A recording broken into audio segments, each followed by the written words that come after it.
Hello and welcome to today's daily message. On this 23rd day of December, the gospel reading for today's liturgy is about the birth of John the Baptist.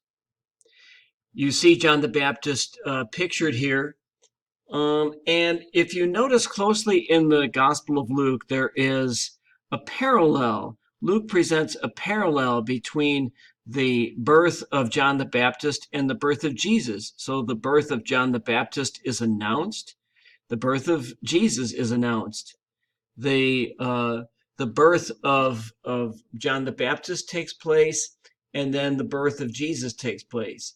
Each one of these stories is depicted as a miraculous kind of birth.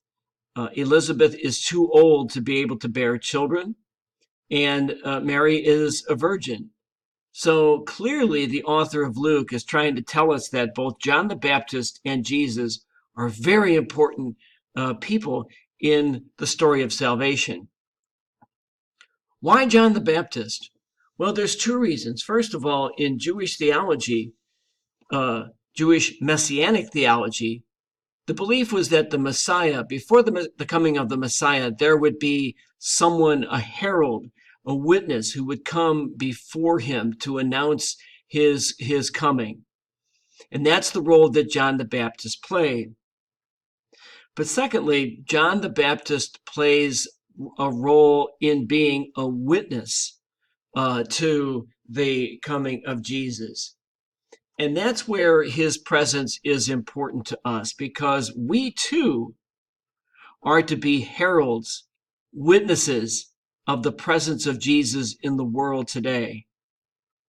We as Christian believers are called to announce the presence of Jesus in the world, the presence of his love and mercy and justice and forgiveness and peace.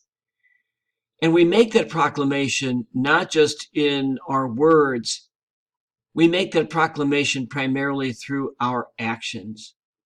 And so we're called to reflect today on our role as John the Baptist for the 21st century, that we are heralds, we are witnesses of the profound presence of Jesus in the world today. Thank you so much for watching and have a great day today.